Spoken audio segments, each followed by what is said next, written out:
This is how I use broken panels. Now, before you start thinking about using your broken panels, you want to confirm one thing. Does it still have enough power for me to use, or it is useless? This solar panel you are seeing right here, I tested it. Now, when I'm testing panels, I try to test how many amps I can get relative to other solar panels. It's not very convenient, but that's the best way I test my solar panels. If, for instance, now a new panel of this size is giving me about 6-7 amps, then a broken one should be giving me something of the same amps or very close. So that way I'll know that it's working. If it's giving me half, maybe that's good enough. So that's how I usually test this. This solar panel you are seeing right here, the maximum I could get from it was just 1 amp. So when you look at the stress of installing, that means it's giving me power quite alright, which is it's a 24 volts solar panel. So let's just assume it's giving us 24 watts when the sun is high. If I'm getting only 24 watts from this solar panel, when I think about the installation, the wiring and everything, it's no longer going to be worth it. So the first thing first is to make sure that your solar panel is in good condition. So this one is a no-no.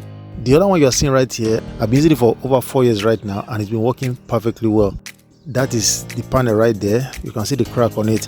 I tested it and it was working very fine, and I decided to install it along with the other solar panels you are seeing right here. So the second thing to consider is, if your solar panel is working, you have the option of either using it that way. That means it may not last very long, or you want to polish the surface. And when you are choosing a material to polish the first surface, what you are looking at is to reduce moisture, water generally. And at the same time, you also want sun to be able to get through to the cells of the solar panel. There are some materials out there that can do that very well, so but it's going to cost you a bit. You have to weigh your options. 2 things I've said. The first one is that you need to check that your solar panel is working. If your solar panel is working, you can choose to use it the way it is, or you can choose to polish it. So that way, you are buying it extra life. That means moisture cannot get through to it, and it will not get damaged anytime soon. So those are the options you have. So for me, the option of getting a material and the idea that I may able be losing more power from it, I just decided to not go that route. So I'm using it the way it is. The next thing to consider is, how do you connect your broken panels? For me, connecting your broken panels will require you to connect them in parallel. That is, if you are connecting it with other solar panels. But the very best way to connect your broken panels is to connect them as standalone. That means they are not connected to any other solar panel.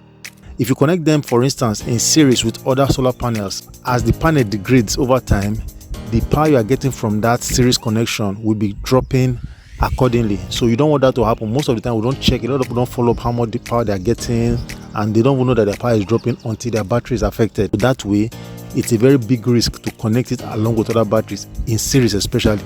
So in parallel, there's no risk of damaging anything.